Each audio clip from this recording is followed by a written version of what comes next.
prova? Okay. So, my name is Alfredo Schiavon. I am a PhD candidate at Free University of Berlin, and today I will talk about a research project focusing on movement and behavior of a small endemic species in a small mountain stream. Okay, before to start, I think that it is important introduction to explain why this project is important. So, as we already know, freshwater ecosystems are endangered globally. They are endangered due to anthropogenic factors like habitat degradation, disrupted connectivity, habitat fragmentation, introduction of invasive species. So all of these factors together contribute to an important decline of fish population in the past few decades. And currently many of freshwater fish are at risk of extinction. What is more striking, maybe, is that despite this worrying decline, freshwater fish are actually poorly studied, and this is even more evident for small endemic species that often are not charismatic species and don't hold a significant economic value. Obviously, this constitutes a problem for a proper management of riverine ecosystem and for implementation of conservation measures. So our goal, it was to try to fill the gap of the knowledge gap for at least one understudied species of Italy. This species is the Italian riffle dace, known in Italian as vairone. Vairone is a primary freshwater fish that lives in moderate cold water in whole of the Italian peninsula.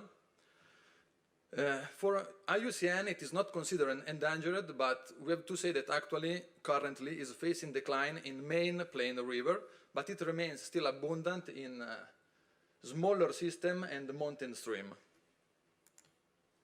Okay, our field site, it is located in North Italy, close to the city of Genoa.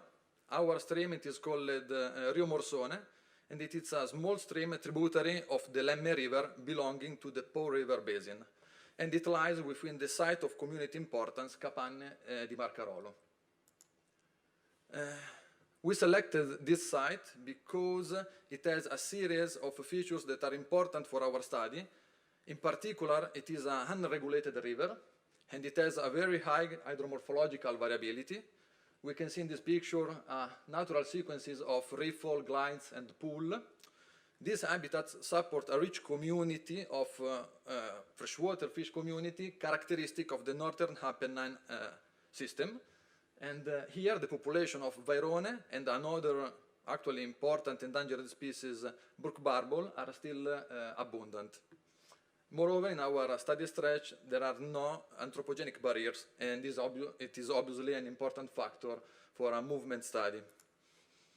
So, our study reach, it has a length of 850 meters, and it has been categorized in different hydromorphological units.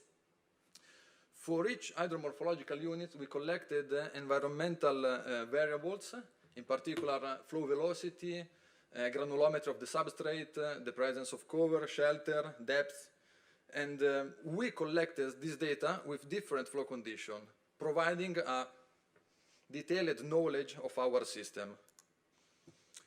So our study, it comprises three main steps: the marking of the individual through the pit tagging technique, then we have the fish positioning in the river, thanks to the fish tracking, and then we analyzed this data for the movement and the behavior analysis. So very quickly, pit tagging is a tool to mark individual. It permits to mark each individual thanks to the implantation of a passive integrated transponder into the abdominal cavity in this study in particular. Before to start with the field study, we wanted to evaluate potential negative effect of this technique on this species because there are no study on vairone pit tagged, so it was important to assess this methodology. So we obtained a survival after 5 weeks of 100% and also a very good pit retention that is all 100% with the scalpel insertion technique. Moreover, we evaluated the behavioral effect, in particular on one of the most important ecological traits that are the swimming performance. In particular, thanks to an open channel flume, we were able to evaluate prolonged swimming performance and maximum swimming speed, obtaining a slight reduction in prolonged swimming performance in the group of tagged fish, but comparable maximum swimming speed for scalpel tagged fish. So after this actually encouraging result, we started our field study. We pit tagged in the field 364 Vairone during 2 different pit tagging campaigns, one in March 22, another one in October 22. The minimum size was 6 centimeters. This threshold was identified during the previous study. And very important, we released the fish in the same hydromorphological unit of capture. This actually it is a very important condition for this study. So, after 2 weeks of acclimatization, we began the fish tracking in the field. This was performed using a mobile antenna reader that you can see in the picture. Basically, when a fish with the passive integrated transponder it is found within the detection range of the antenna, the pit it is activated by electromagnetic field, and the position and the ID of the fish it is saved and recorded in the reader, so we can know position and ID of each fish. So we conducted a total of 37 tracking events from April 22 to July 23, with a frequency of the tracking every 13 days, less than 2 weeks, obtaining 3,000 valid detection. A detection is defined valid when we know that the fish was alive at the moment of the tracking. Even this is a very important condition for the study. So, with all of the data collected, we are able to say different things about habitat use, movements, and behavior. But today I will give you only an overview about the movement analysis. So, in this histogram, we can see the distribution of the linear range of these fish using the whole dataset that we have. The linear range, it is a movement metric that is used to describe the longitudinal usage of the space. So we can see actually that we have a very low linear range. The majority of the fish actually have a linear range lower than 20 meters, and we have a subset of fish, a small proportion of fish that actually moved more, up to 400 meters. Anyway, what we see is that the majority of the fish have a very short linear range for a long time monitoring. And this is interesting. Moreover, there is a subset of fish that moved more, that they were forced to migrate due to external factors, but I will talk about those fish later.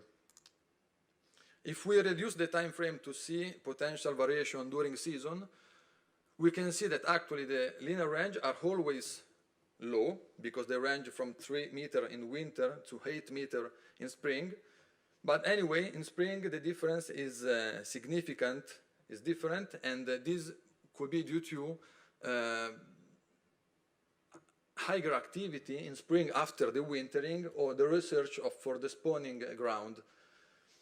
It is important to say that we did not detect any coordinate movements of the fish, so we did not detect any spawning migration, even if during the spawning time we increased the frequency of the tracking and we performed day-night tracking.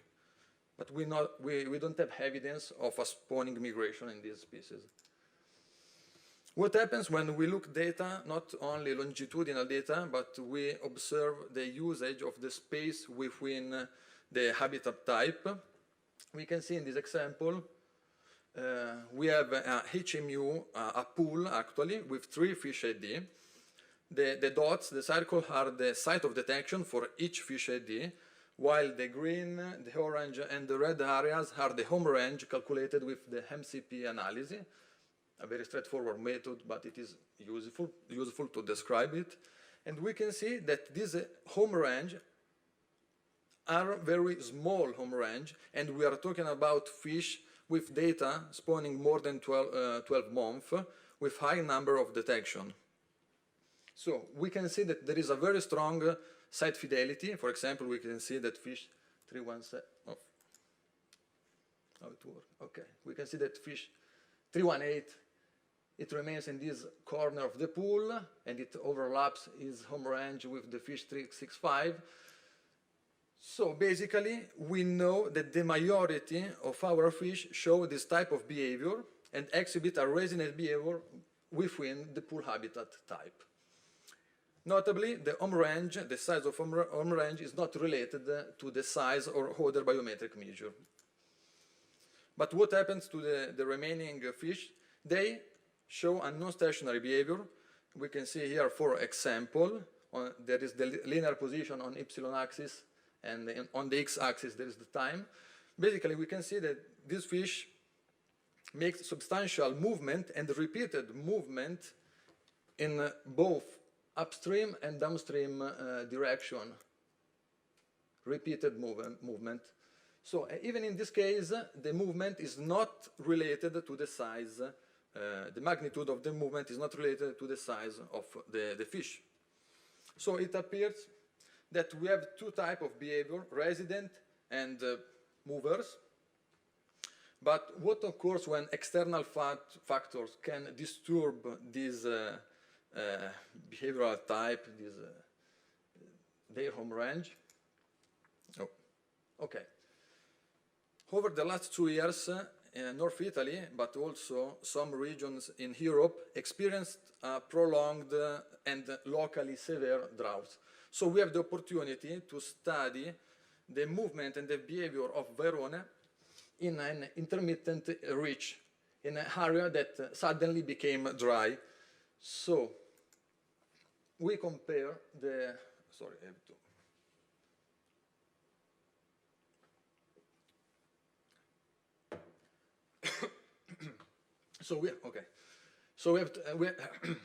We compare the apparent survival of the fish residing in intermittent reach with fish residing in the perennial reach. And we got a similar survival during the drying process. How is this possible? It is possible because obviously, actually not obviously, but because the fish migrate upstream, searching for aquatic refugia in the perennial reach. This is particularly notably because the fish were able also to avoid disconnected and temporary pools that were formed in the intermittent reach. So they were able to find a safe place after this new hydrological condition.